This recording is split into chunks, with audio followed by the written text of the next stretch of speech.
साथ में नैरोबी में, और जो मुर्दा खाना वहाँ पे है वहाँ पे भी बहुत बड़ी तादाद में पाकिस्तानी मौजूद हैं और वो हमसे रब्ते में हैं। मेरी जो पाकिस्तानी हाई कमीशन है वहाँ पे खातून है, उनसे भी बात हुई है और उन्होंने ये बताया कि वहाँ की गवर्नमेंट काफ़ी कोऑपरेट कर रही है इस वाक़े की हसासियत को देखते हुए, और अभी बॉडी की रिस्ट्रक्चरिंग की जा रही है।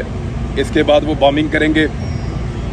ये लगभग 8 घंटे का कम से कम प्रोसीजर होगा, 8 से 9 घंटे उन्हें लग जाएंगे।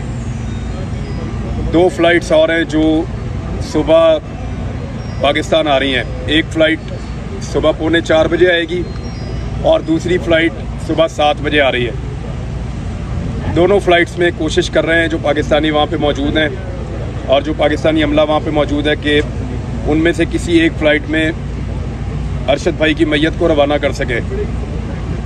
ज़्यादा इम्कान ये है कि सुबह 7 बजे वाली जो फ़्लाइट है उसमें मैयत पाकिस्तान के लिए रवाना हो सकेगी। रास्ते में ये फ़्लाइट रुकती है मिडल ईस्ट में और फिर पाकिस्तान आती है, तो लगभग 11-12 घंटे का ये जो मैयत का ट्रैवल है वो ये रहेगा।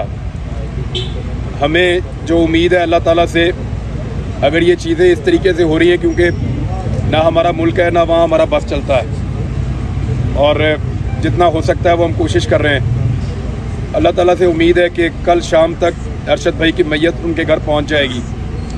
अभी हमने सबसे गुजारिश की है कि आप लोग यहाँ से चले जाएं, मेहरबानी फरमा के खाना खा लें और चले जाएं ताकि उनकी फैमिली को हम देख सकें।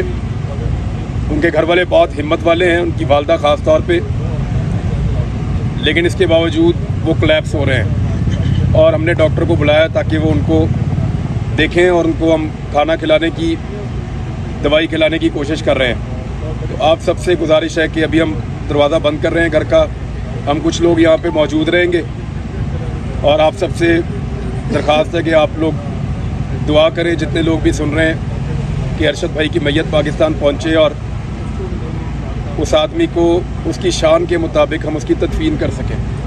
बहुत शुक्रिया आप सबका। ऐसे इंसानियत चैनल की वीडियोस देखने के लिए हमारा चैनल सब्सक्राइब करें और बेल के आइकन पर क्लिक कीजिए ताकि आप हमारी आने वाली तमाम नोटिफिकेशन से बाखबर रह सकें। शुक्रिया।